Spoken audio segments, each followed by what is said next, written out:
You need to dream bigger and you need to believe it's possible. Your life is 100% up to you. I hate the word budget. It's limiting. I hate being limited. I want to create wealth. Welcome to the Jared Briggs Show. You guys, this is take number 2 of episode 37 because we messed up. We didn't hit record on the camera. We did on the mic. And sometimes things just happen like that. And I share that for a reason. Everything happens for a reason in life, in everything that we're doing. And you can either be mad and frustrated and kick the dog, or you can be like, all right, what can I learn from this and move on? Maybe that episode wasn't the right one for episode 37. We've actually come up with another idea. And that idea that we want to talk about is not all advice is the same. You know, we were actually thinking about it. Not all financial advice is the same, but there is so much conversation. There's so much talk. There's so much everything going on in the world, on social media, in the media, in everything, all the time, that not all advice is the same. And I want to talk about an experience that I actually had today at the time of recording this, because it got me thinking. I was having a conversation with a gentleman in my office with Medicare, and the guy has multiple millions in retirement. He's done very well, completely debt-free.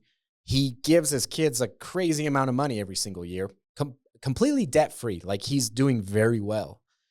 And so while I was typing in his information, putting in his information, I said, hey, I got a question for you. And the reason why I got a question for you is because I can count on 2 hands out of the thousands of people I've now had conversations with in Medicare. I can count on 2 hands the amount of people that have as much money as you do in retirement.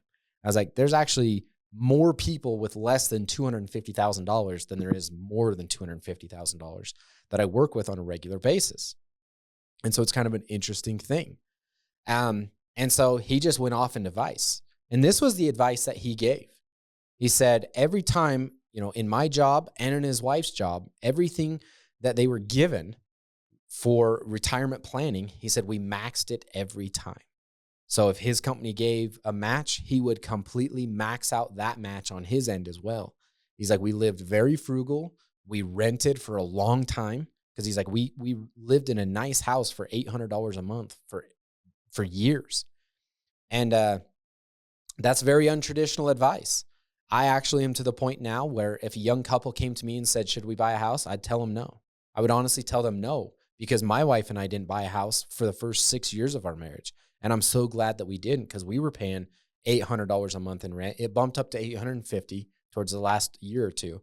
But that was it. We paid a little bit of utilities, but we paid no maintenance. We paid no taxes. We paid nothing. And so I was like, oh, that's interesting that you share that. And he's like, it kept our living expenses super low. We maxed out our retirement accounts. And then even when we did go buy a house, he's like, we got everything paid off really quickly. And our idea of a dinner going out to eat was Wendy's. And I'm like, okay, interesting. But the whole advice of maxing out his retirement accounts and 401ks. This is why the topic of not all advice is the same really hits, because there's a lot of people out there giving financial advice that tell you to do this, don't do this, make sure you do this, make sure you don't do this. Well, his advice, you guys, is 100% the exact opposite of the way that I am planning and preparing for retirement. My wife and I, we put no money in 401ks, no money in IRAs, no money in the market at all. I don't believe in them. For me and my planning and the philosophies of money and what I think work, I don't like them. But then this gentleman with millions of dollars in retirement shares his experience, and it worked incredibly. The gentleman does not have to worry at all when it comes to money. And then there's a lot of people out there that don't do that or do it, and they don't have that type of retirement at all. And so I was literally driving to another appointment. I'm like, man, what is the truth? Honestly, what is the truth when it comes to money? How money works? What to do with money? There's this big buzz on the internet right now of de-influencing the influencers. And I think that's kind of interesting. And Austin in the office, the producer of the show, he actually really brought it to my attention. We've had a couple of days now, we've had conversations about this. And one thing that I shared with him was, there's a lot of advice online of do it this way. And these people are posting the advice from their yacht or their chopper or their fancy vehicles or whatever.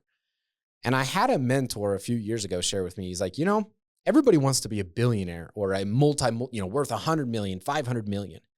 And he's like, you realize for 1 to 2 million a year, you could live $1 billion lifestyle. And I'm like, really? And he's like, yeah, think about it. He's like, you can go rent private jets. Like to fly on a private jet, depending on how far it is and how big it is, there's private jets for 12 to 20 grand.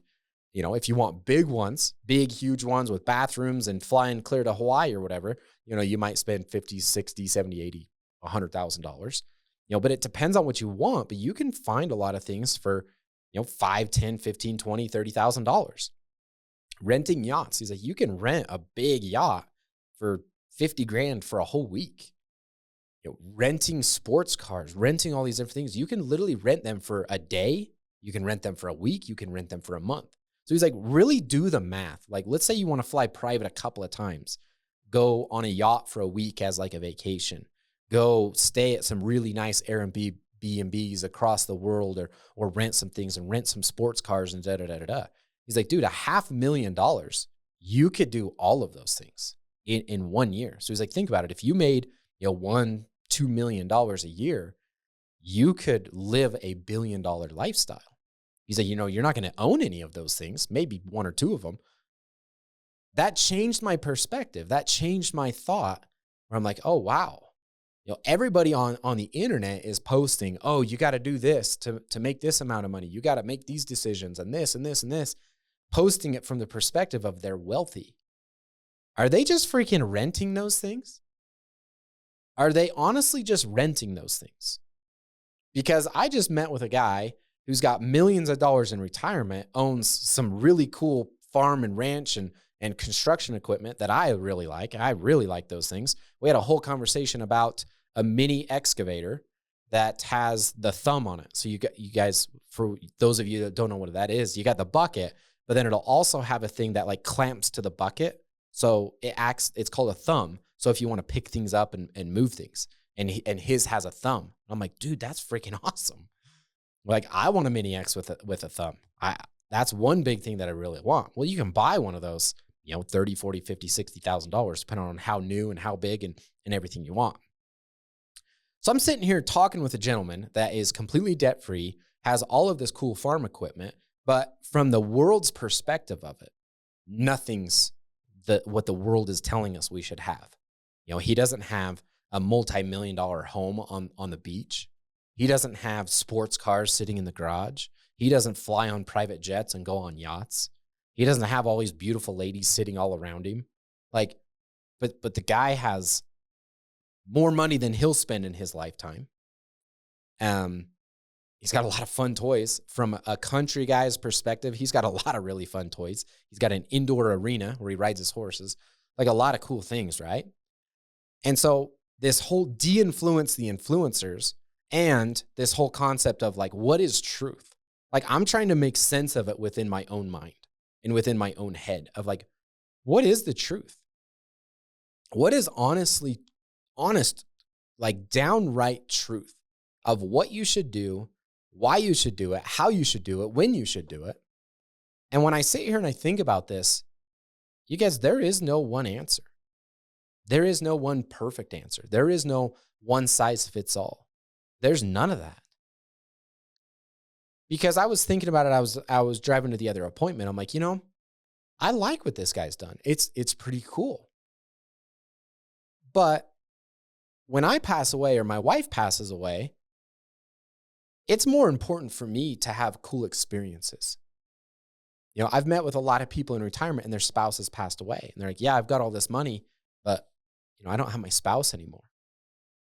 And I think that's where we got to come to grips within our own self is what is important? Like, what is it that you truly want to spend your money on? For this gentleman going to dinner at Wendy's, him and his wife, they were fine with that. And there's nothing wrong with that. But my wife and I have found it's really fun to go try other restaurants. Hey guys, if you like this channel, make sure you like and subscribe, and also leave a comment on what you think about the topics we talk about. And if you like following and listening to what I have to say, go check me out on Instagram at @RealJaredBriggs, where I share even more personal stuff. My wife's kind of a foodie, and I never was. I was very much ate the same thing all the time. Like I knew it was good, and I'm gonna get it. Well, she's broke me out of that. And so now there's often, we'll go to a restaurant and I'm like, ooh, should we order a side? Like, let's pick kind of the craziest side, but still edible. I'm not a big seafood person. My wife is. She really loves seafood. She's gotten me out of my comfort zone so much. Like, there's some crap, I don't even know what the heck it is that we've ordered. And it's kind of fun. It's something that a moment that we share, you know, and maybe we do spend $100 or $110 or $80 on that meal, you know, whatever it is. And I look at that and I'm like, do I value that memory and that experience more than I do the money sitting in my bank account or investment or 401k or whatever, right? Because as I was thinking about this, I'm like, you know, everybody makes about the same amount of money. I mean, if you make $50,000 a year for 30, 40 years, you guys, you've made millions of dollars. That's not counting interest that you would make on that money or, you know, getting bonuses or anything like that. Like, you will make a pretty good amount of money over those years. Well, what if you make 80,000 or 100,000? You guys, 100,000 every 10 years, you're going through $1 million. This couple made the decision to max out 401ks, pay cash for a lot of things, you know, not spend it on luxury things or anything like that. And I can tell he's very happy. But then there's some people that doesn't flip their switch. They don't get excited about that at all. I know for me, you know, and I've even had this conversation with my mom. I've helped her make an investment with some real estate stuff that's doing very well for her, and it's just going to continue to grow in equity. And she shared, you know, like, hey, this is you boys. When I pass away, this is going to you and your brother. And she's made references to that. I don't care to receive some money. I would much rather my mom take that money and let's go on a family vacation that is a memory. That is a complete memory. You know, maybe we flew to Hawaii. Maybe we went on a cruise. Maybe we went and did some Airbnb thing or went camping or whatever. But now we have that memory. You see, for me, that's important. I got caught up in the whole, to be successful and to have the quote unquote image, you got to have the brand new vehicles and you got to have the brand new this and this and this and this. And don't get me wrong, I think they're incredible.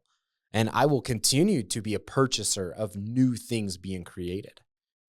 But I've flipped a switch in the last year or two where I'm like, okay, cool. I went and bought a 2023 Ram. It was on my vision board for like 5 years. I went and bought it and I love it. I enjoy it.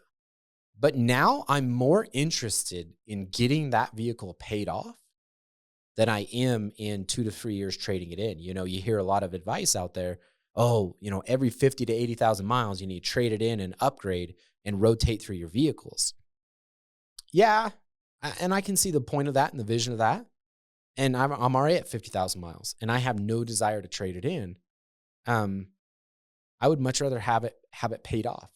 I'm a type where I hate vehicle maintenance. I completely hate vehicle maintenance.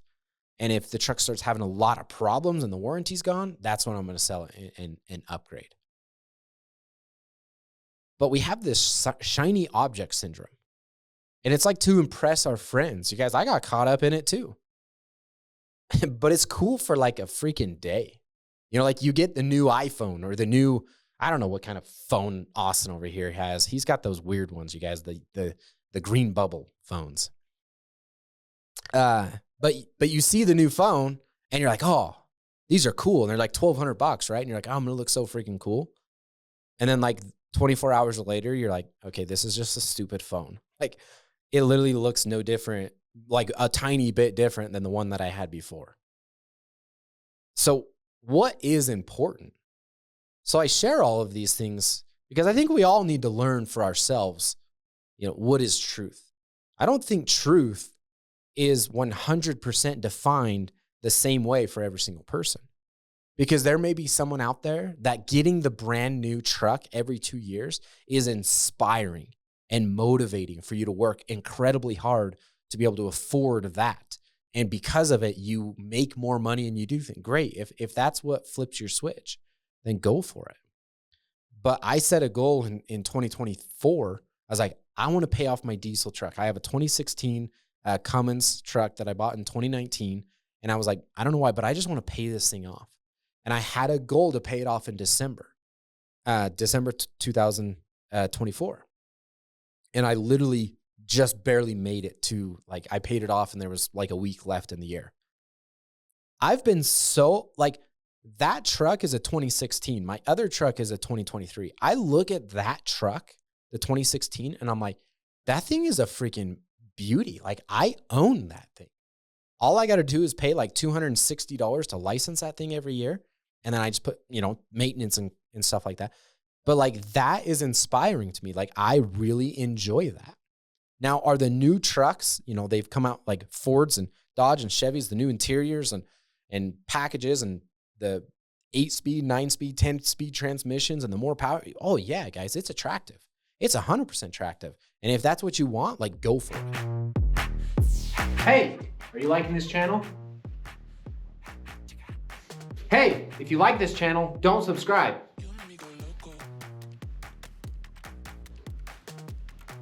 Follow me on Instagram if you want to see more, @RealJaredBriggs.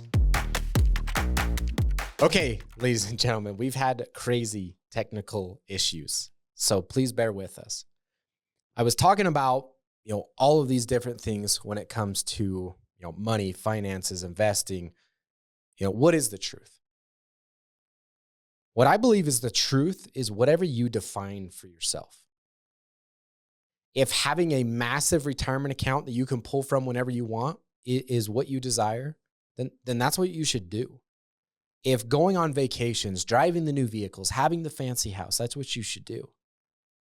But I think this influencer era that we are in has completely sold all of us a bill of goods on what it needs to look like, what it needs to sound like, what it needs to feel like. Our healthcare system is a freaking mess. Our insurance industry is a freaking mess. Our banking system is one of probably the biggest mess of all of it. Those are just a couple of things, and it just goes on and on and on and on. Politics, religion, all of these things. There's influence that's being sold to us in all of these things. And so I've really defined within myself, I'm like, you know what? I want to find for myself, what is truth? Like, honest, downright truth. And how do I apply it to my life? How do I use it? How do I benefit from it? And how do I create the freedom, the joy, the passion, everything that it is that I want to have? We talk about America being the home of the brave, the land of the free. And yet when I look around, I don't feel like none of us are free, me included. This business that I've built, that I operate on a day-to-day basis, I feel like my hands are tied all the time. And I'm constantly chasing the changes and the this and the this and the this to keep people happy, to keep, the commission and the income coming in. And I'm like, this ain't freedom. This isn't freedom at all.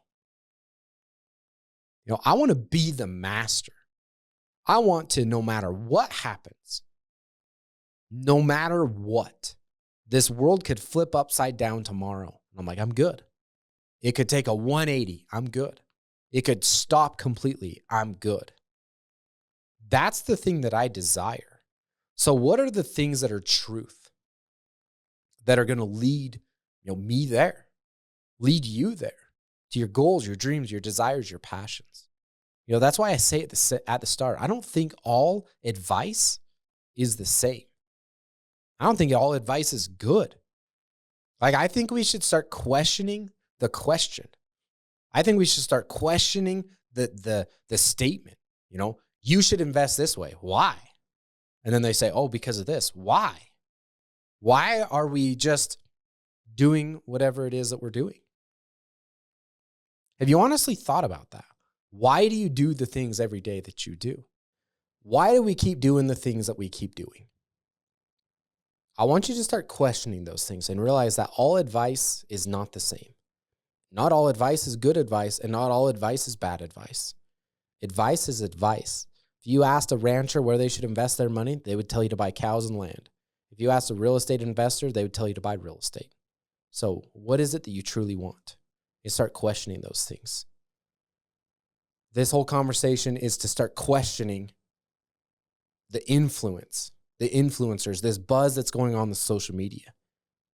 You know, where are we going to be 1, 2, 3, 4, 5 years from now? Where is media going? Where's the conversations going? Where's all of it going? That's what I'm interested in. That's 100% what I'm interested in finding truth in all of those things. Hey guys, I hope you get value from this. Thank you for listening. Thank you for watching.